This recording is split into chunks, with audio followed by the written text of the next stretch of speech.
All right, so how was the mystery budget? It was fun and exciting, wasn't it? It is always good though to look, what I like, of course, is that's relatively simple. A lot of you probably have more complicated type budgets, but what's interesting to me is, can you look at another budget, right? So I teach regression analysis to my undergrads, and part of what I make them do at the end of the semester is everybody has to do a regression for their paper, right? But the real key is, did they learn how to read one overall, right? So it's one thing, you spent the whole semester learning about these two variables and you ran the regression, of course you're going to be able to read that one because you've done everything on that one, right?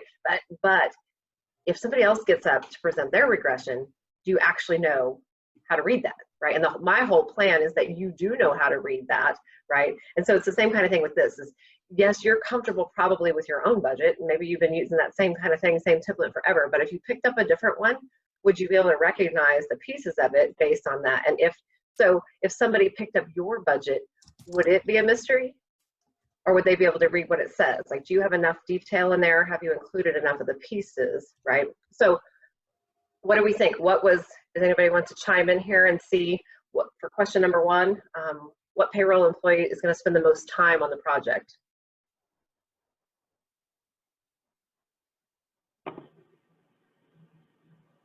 Janet, you can tell us because I know you got it right. Well, let me get my sheet again. Associate Program Director at 5%. Yeah, because at 5%, right? So we're looking at that percentage piece in there. So that can be a little tricky because if we start looking at dollar numbers that go with that, right? We're looking at percentage is what's going to tell us about that we'll spend the most amount of time on that project.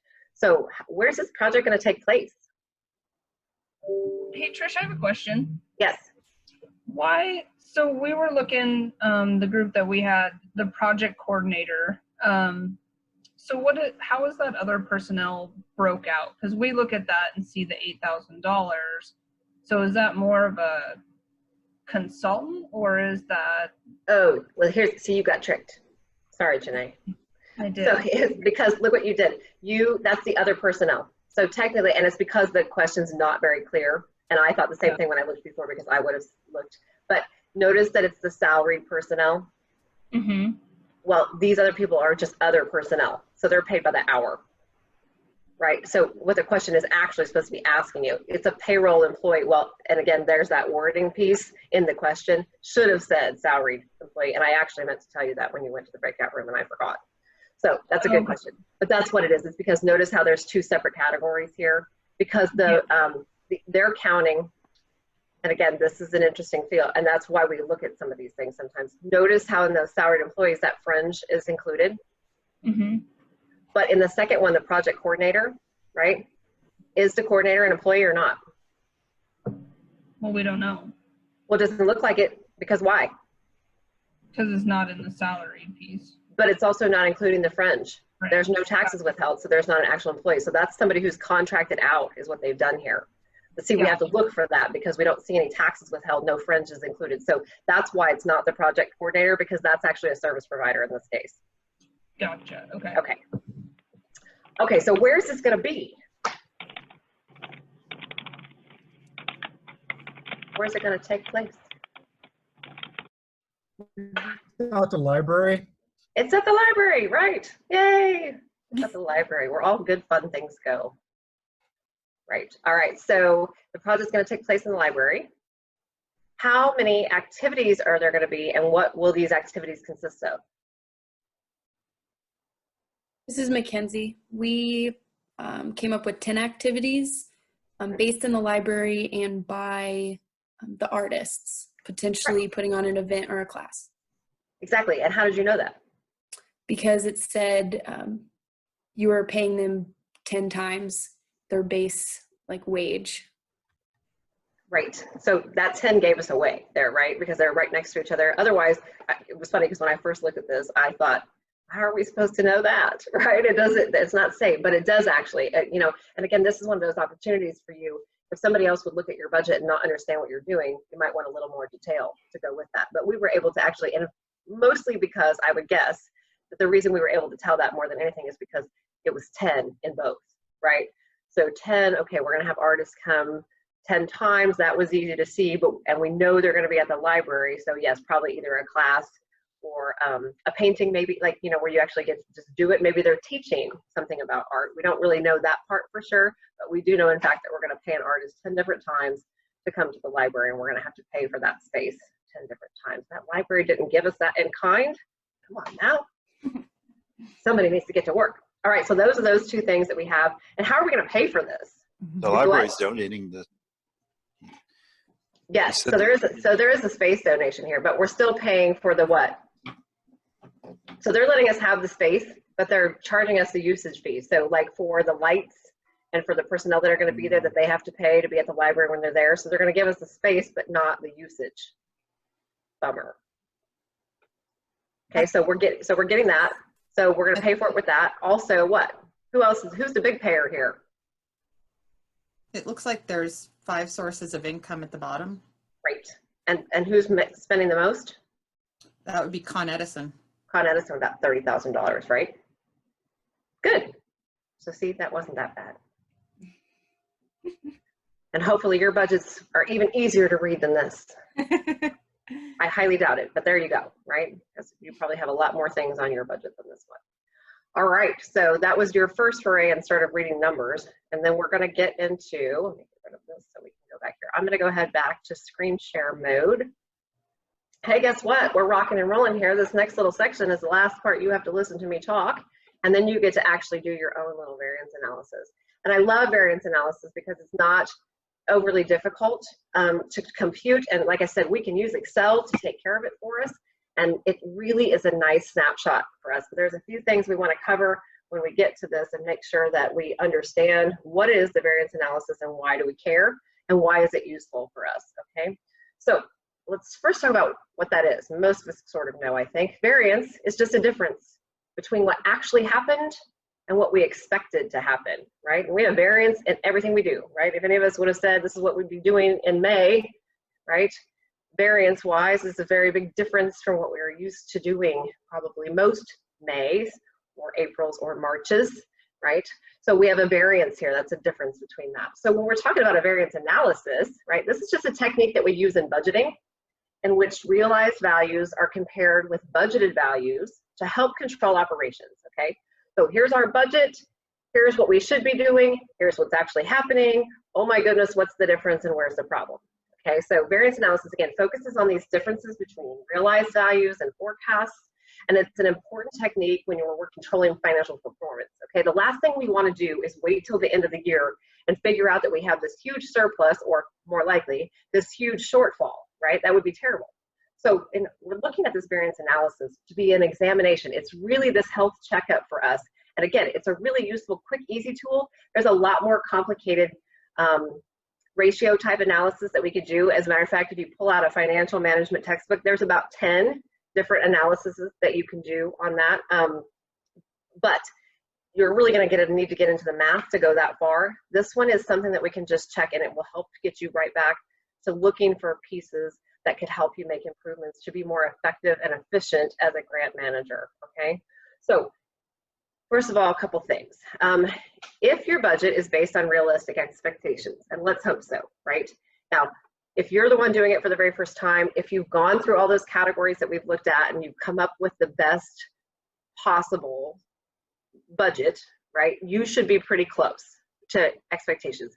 And this is barring anything major that's coming up at you. Like, we cannot foresee the future. If we learned anything in the last 6 months, we don't know what's coming, okay? So there's always going to be some sort of variation to that that is out of our control.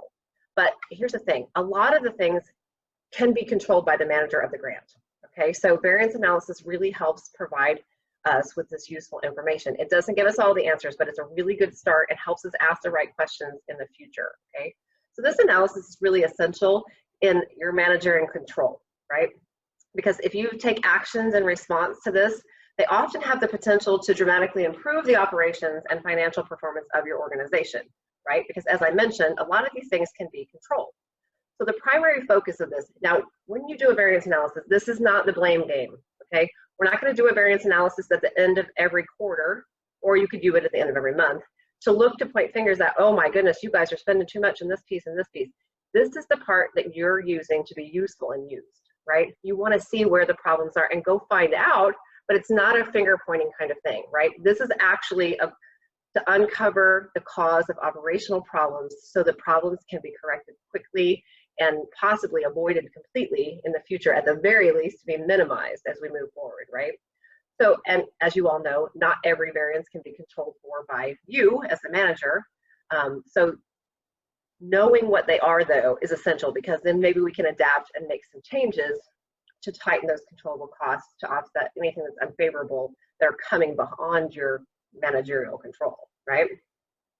Okay, so a couple things.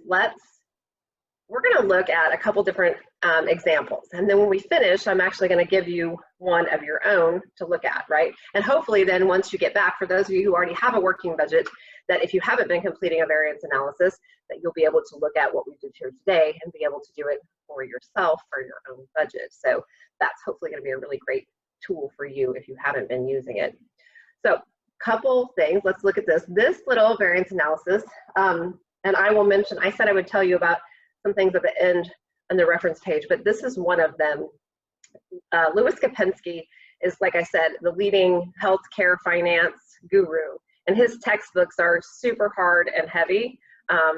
They've got lots of information and they cover healthcare in all aspects, so it's not necessarily useful to all of you who are working maybe at health departments, whether it be state, county, federal, local, but there are he has some really good tools. So the Robert Wood Johnson Foundation asked him to put together these tutorials. So on this website here, this publichealthfinance.org, he actually has 6, it's called a boot camp, okay? It's actually the finance boot camp.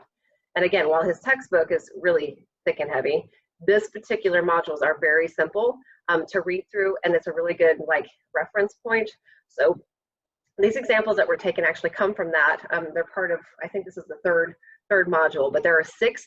They run about 15 to 20 pages a piece, and they cover different topics of finance for budgeting, and those are more actually geared towards local health department and grant management. So for those of you who are looking for a little bit more information and maybe how to go to the next steps on some of these things, that will get you there, and then again you could go even forward. I know some of you that are here today actually are part of the MPH or the CPH programs at the University of Montana, and we will be offering a budget course this fall.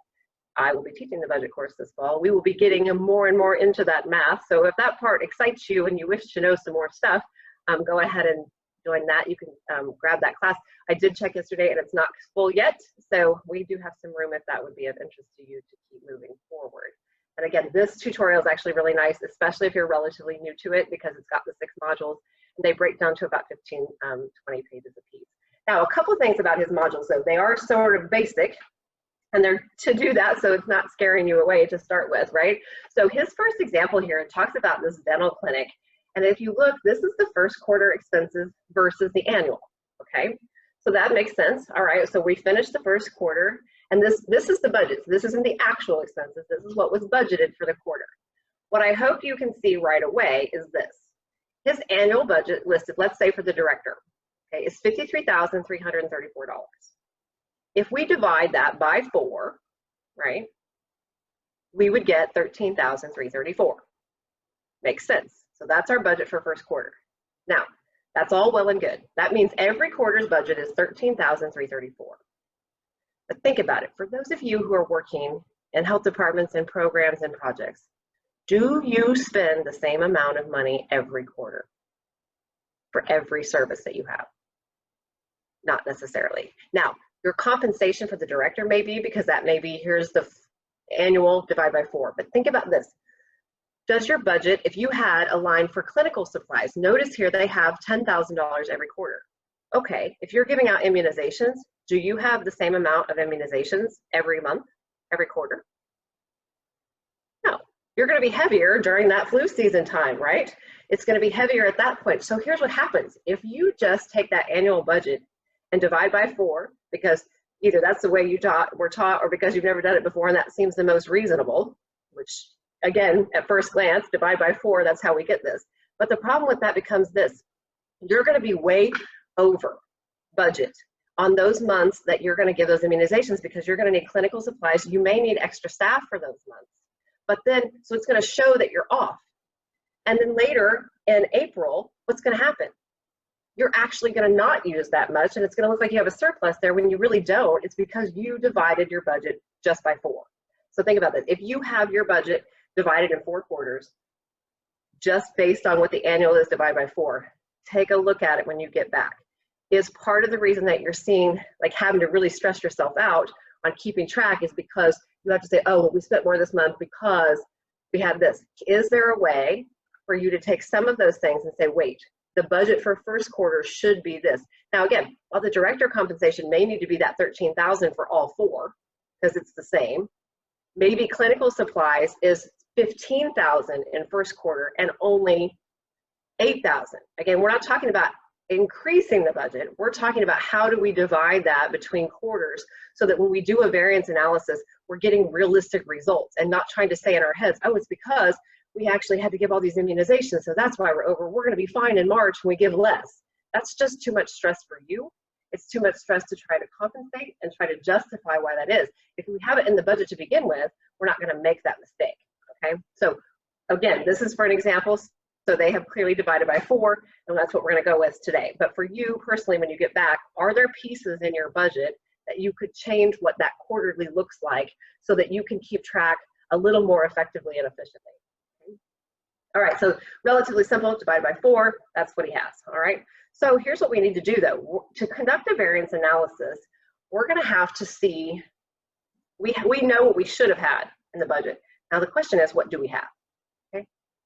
So here we are, we just moved into, we have the same numbers. Here's that budget.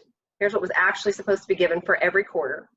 Here are our quarter 1 results, all right? And we can look really quickly and see that these do not match up perfectly, right?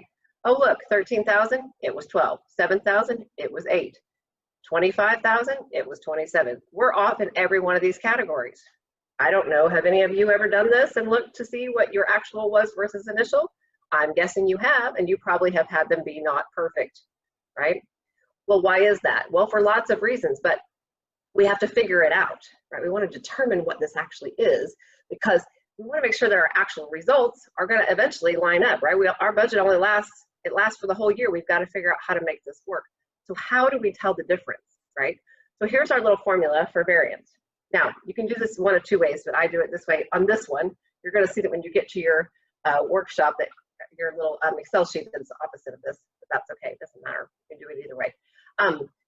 This takes the initial budget minus the actual results, okay? Minus the actual results. So we just take this column of 13,334 and we subtract what we actually spent on the director's compensation in the first quarter. Notice here, we're up $478 or $479, right? So we do that with each line item, right? We take the difference because that's, again, it's a variance. We're analyzing what is the difference between what we thought we would spend versus what we spent. But by the time we get to the second one, right? Anytime we see those parentheses, that's a negative, right? We're in the hole here. If we look, we're in the hole here, $1,573. So we continue to do that all the way down, all right? And that gives us those dollars. Now this next column is percentage. Now this is really important to us because while the dollar amount matters, okay, that's just really the first step. Because the truth is there's bigger variations in some of these than others, okay? And we do that by creating this percentage. And so this 3.6%, how do you get to that number, right? Well, you get to this number of percentage, right? You might want to make a note because you're about to do this by yourself. Okay, 3.6%. You're going to take this $479 difference and you're going to divide it by your initial budget, what it should have been. Okay, so how much variance do you have because you were $479 ahead? Well, you have 3.6%. That's how much variance you have, 3.6%. So quickly, let's think about this. Now that we have, and you calculate each one, again, this would be the same thing. So you would take 1573 divided by 7,041, right? And that gives us this. So as we're looking through here, so notice the numbers, okay, this one's got 1,500, this one's 1,400, that's 1,000. Those are all about the same. But are they? Not really. Because look, if we look over here at the percentages, right, which one is actually putting us further in the hole? Like, it is bad for itself, right? Again, they're all still relatively around $1,000 to $1,500 that we're down as far as the overall budget. But if we want to make a change, right, this 22.3 percentage point difference, right? Because look, while the assistance compensation, yeah, we're still off $1,400, but we were already planning on paying them almost 26. So it's a small percentage that we're off there, right? But with the hygienist, we were only going to pay them $7,000. How are we in the world? Are we off 22.3%? Right? There's a problem here. So that's what that identifies for us. Okay, wait. Now we see this. Now what are we going to do about it? Right? What are we going to do about it? All right. So we've calculated this difference. We've looked at it this way. So what we do, we hope, is to go to the next piece of it. Again, today you won't have to go this far. You just have to do the first part, right? But we're hoping that the goal is for you to take this home, right, to your budgets if you're not using variance analysis already and be able to do that. And if you find there's problem areas, go this next step, okay? So if we look, here is his exhibit 5, right? This is what he's done. So we noticed that hygienist compensation, so I'm gonna pull this back up just one more time. So the hygienist compensation is supposed to be $7,041, right? Instead, it was $8,614. All right, so a couple things about this particular example before we go to the broken down part. All right, it's showing us right now that it's $1,573 higher than what we budgeted. And when the compensation is broken down into hours worked, an average per hour, we actually see that we're okay on the hours. Look, we budgeted 576 hours. We only used 545 hours. Now, how in the world can that be the case, right? What's the problem? We should be up money, right? Because we thought we were getting 576 hours. Now, a couple things about this clinic. We pay some hygienists, and some of them are in-kind contributors, okay?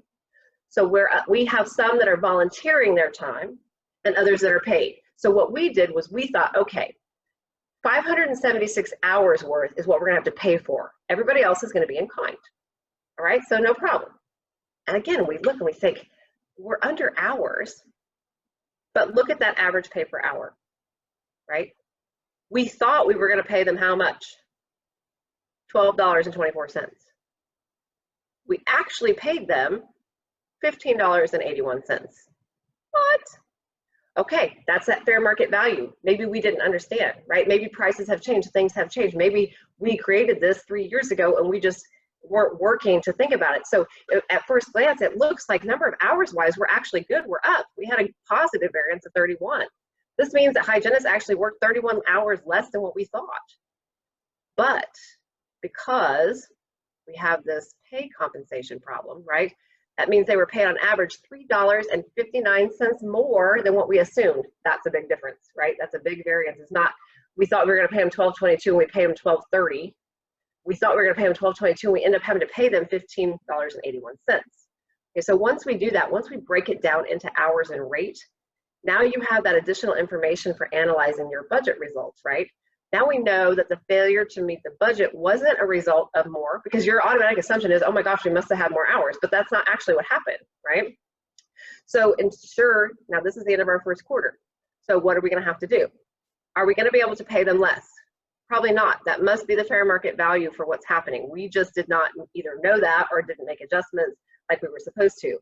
So we're gonna be in trouble here because we probably can't change the rate of what they're getting paid, right? So to ensure that this doesn't change throughout the year, here's what we want to do. We need to start to look maybe at a review of the hygienist work assignments. Maybe we could place more of the workload on volunteers, right? Maybe we could bump that up, because now what we need to do is see the difference, right? How much is it going to take us to hit that 576 hours? Because if that's what we thought we needed that many hours, how are we going to make up the difference, and what's the pay going to look like on that, right? So if not, then we're going to have to consider other alternatives, right? And other alternatives might be that we have to reallocate resources from something else, right? Or, you know, worst case scenario, what's going to happen? Maybe we can't provide as many cleanings as we thought, as many clinics, right? As we might have to cut down on services. Or maybe we have a reserve, or maybe we, like I said, maybe we can ask for more in-kind donations and we can get to that. But we definitely don't want to have to reduce the number of cleanings, right? And then we'd of course have to reduce the number of hygienist hours to do that, right? But this at least tells us, and again, back to the original, this comes from being able to take that just first quick glance, right? And for all of you who have a budget, right, for your quarter one, quarter two, right, can you look at that and then go based off what you should have been to what you actually have and figure the variance and see where you have problems. Where are you up? Where are you down? Because you still have time. You have time to make changes throughout the course of the rest of the year. You are not beholden to wait till the end of the year to see that you've got this huge community. Can you imagine how much they would be down? Right, it's 1573. If they kept on track with this, she's going to be down what, $7,000 by the end of the year in that category. Now again, she might be up some, but maybe not, right? And why is this the case? And you don't even have to look at a variance analysis to go to the next thing to see the bad stuff, right? It's just as important to go see, why is this that we're up office staff compensation? Again, that for this particular budget, it may in fact be because they broke down just divide by 4. So hopefully if you're doing it differently, you would know. But again, utilities, that's going to fluctuate, right? So should you have that much budgeted for every quarter, or do you need to have more budgeted for the winter or the summertime, and vice versa, okay? All right, so what we want to do now is go to our breakout rooms. And you should have an Excel spreadsheet that actually lists, gives you that. It's called Your Turn Variance Analysis. Be careful when you complete this. I put it in Excel so that you can actually use Excel instead of having to get your little calculators out and do that, because anytime, that's a nice little note, right? Anytime you can use Excel or something where you're not doing the numbers by hand, always good. Always use your cell references to create your formulas if you can do so, because it's a whole lot easier, and humans make mistakes. And when you're dealing with numbers, the last thing you want to do is make a mistake, because trust me, you have to go through something, and this little budget that you have here is easy, but yours is probably a lot more detailed, a lot longer. Can you imagine having to go back and redo all those things by hand? No, we never want to do that, okay? So notice that, like I said, in the example one, he has the initial budget here, and then the actual results, I have it the opposite way on your chart. So I'm not trying to trick you. It's just the way I put it in there. So go ahead and figure out the variance and the percentage. And then we'll talk about, you can talk about it in your group, do it together, make sure everybody gets a chance to do it. And then we'll talk about it as on my screen. Yeah. So what I'm basically gonna do here, and to give everybody a shot, like I said, I assume most of you use Excel, and you know, for the most part, what you're doing here. I'm just gonna go ahead and share. Now I'm gonna move this. Emily, if it doesn't show up, tell me and I'll have to reshare the screen, because sometimes it gives me a sense about it and I can't tell. Can you see the variance analysis or not? Nope. Okay, that's what I thought.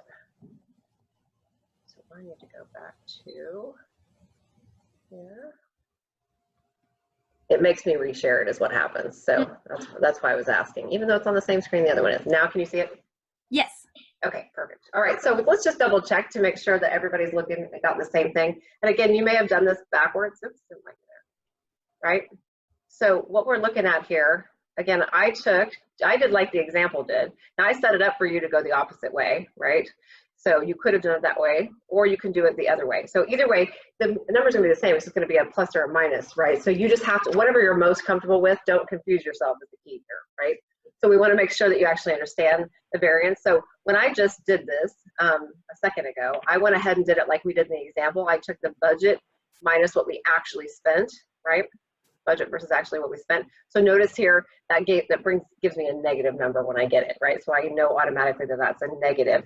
Same thing here once I change it to a percentage. Remember that this variance is this dollar amount divided by what we actually budgeted. And then of course you times by 100 to give us that percentage. So right here, again, when it's a negative, that gives us that, instead of the parentheses, it's giving us a negative. And it depends, if you've used Excel a lot, you have it where it's already set up to just make your little parentheses, but this just gives us a basic. If not, we can see anything that's negative. So just by looking at this, right, percentage-wise, where are we off the most? Anybody want to tell us?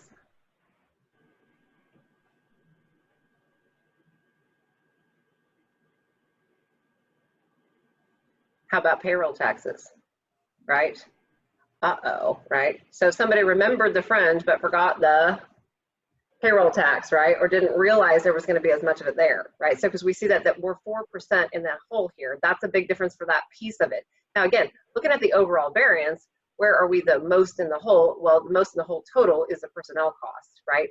Which is typical for us, right? And where's the variance, right? So we're up, we're down in salary, but we're up in fringe, we're over. Oh, look what happened. Somebody didn't take into account the fringe either, right?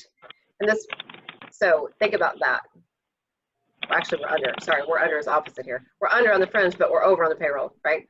So when we look at these kind of things, like where is those discrepancies? And again, the percentage helps us because we still want to know the overall numbers, right? We don't want to be losing $7,000 at a time in any one place, but we also have to look to see how much that is in the budget.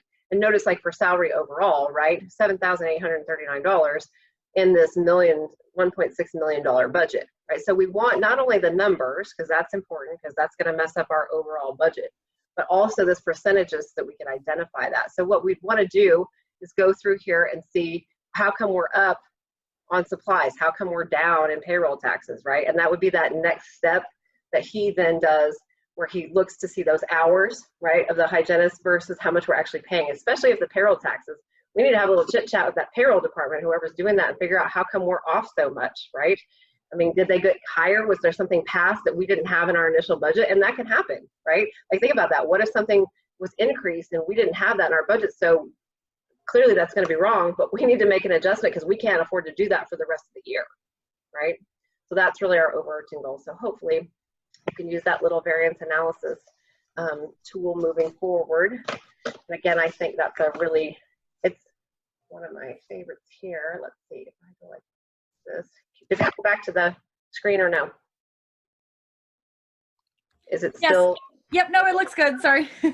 Okay, is it on the Excel sheet or back to my regular? Regular. Okay, good. All right, so here we are. We've found ourselves the way of the world. Let's look here. Dun, dun, dun, dun. Did we learn anything today? I do hope we did. I at least hope we got a good review, all right?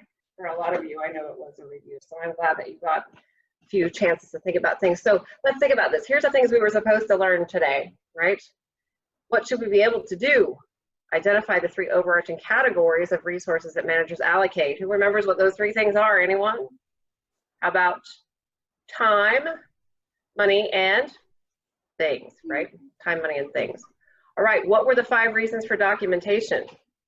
Now these are good because for those of you who are old enough to know and have seen Saturday Night Live, you'll remember that our best little Adam Sandler used to do that little skit called The Cajun Man, and everything rhymed and ended in a shun.